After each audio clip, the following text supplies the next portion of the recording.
In a house with a bright red door lived a little girl named Diana and her best friend, a cat named Cheddar.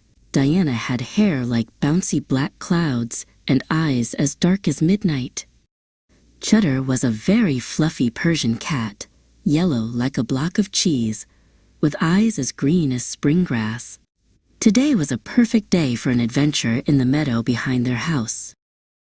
Diana put on her favorite yellow boots, and Cheddar trotted along behind her, his long tail waving like a flag.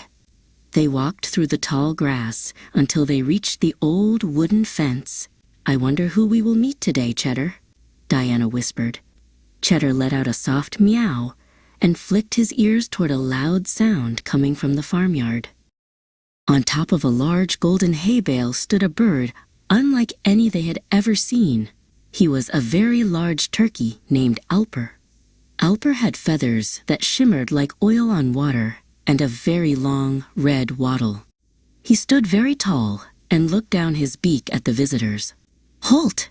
Alper gobbled loudly. "You are in the presence of the most important bird in the world." Diana tilted her head. "Hello, Alper. I am Diana, and this is Cheddar. Would you like to play tag with us?" Alper let out a huff and shook his feathers. Cheddar sat down and began to wash a paw, watching the bird with his big green eyes. "Play?" Alper scoffed. "Important birds do not play. We strut. We look grand. We have no time for silly cats or small girls."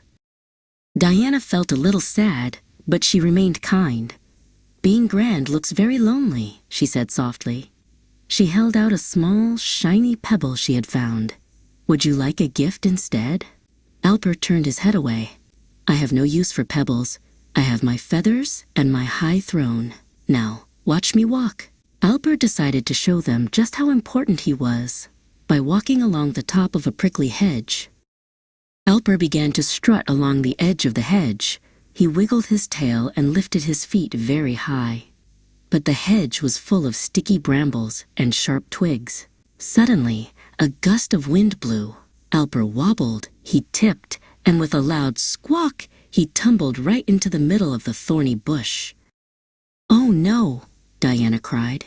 She ran to the bush. Alper was stuck fast.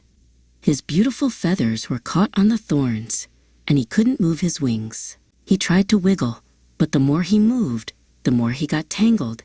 "Please help me," Alper cried, his voice no longer loud or grand. He looked very small and very scared. "Don't worry, Alper," Diana said. "Cheddar and I will help you." Diana carefully used her small fingers to unhook a branch from Alper's wing. Cheddar stepped in too, using his soft paws to push aside the prickly leaves so Diana could reach further. They worked slowly and gently, being very careful not to hurt the turkey's feathers. With one final tug, Alper was free. He hopped out of the bush and shook himself. He wasn't quite as shiny as before, and he had a few leaves stuck in his tail. Alper looked at Diana and then at Cheddar. He felt very silly for being so mean earlier. "Thank you," Alper whispered. "You were kind to me, even when I was not kind to you. I think being a friend is much more important than being grand."